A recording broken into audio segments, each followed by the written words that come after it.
News रखे आपको सबसे आगे।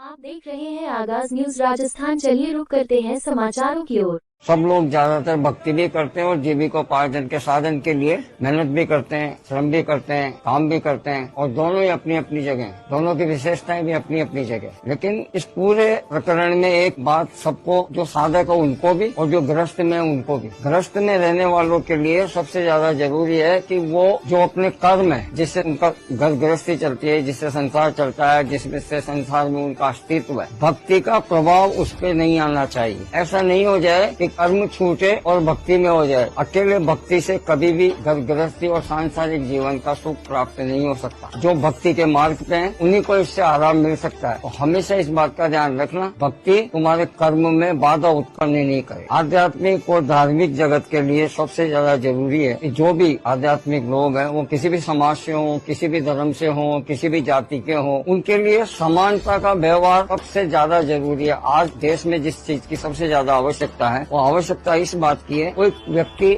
आध्यात्म का धारण करने के पश्चात अगर वो जन सेवा में लगा हुआ है, समाज हित में लगा हुआ है, देश के हित में लगा हुआ है, तो उस व्यक्ति को इन सब चीजों से ऊपर उठ के देश के बारे में विचार करना चाहिए। क्यों? ऐसे व्यक्ति जो किसी भी धर्म के हो एक उदाहरण पेश कर सकते हैं, मार्गदर्शिका के रूप में लोगों का जीवन बदल सकते हैं। इसलिए आध्यात्मिक लोगों को और जो ज्योतिषाचार्य हैं, जो भविष्य वक्ता हैं, जो भविष्य देख के कुंडली देख के बताते हैं, उन सभी को आज के युग में ये होना चाहिए कि वो सारे भेदों को हटाएं। कोई भेद जातिगत सामाजिक कोई भी नहीं होना चाहिए। सबसे बड़ी बात यह है कि जो व्यक्ति तुम्हारे पास आया है उसका मार्ग तुम अपने अनुसार कैसे प्रस्तुत करोगे, इस बात पर निर्भर करता है। इन बातों का हमेशा आध्यात्मिक और धार्मिक लोगों को सबसे ज्यादा ध्यान रखना पड़ेगा। वो इस जगत में परमात्मा ने उनको ऐसा इसलिए बनाया कि वो संसार के प्रत्येक व्यक्ति का जीवन बदलने में काम आ जाए।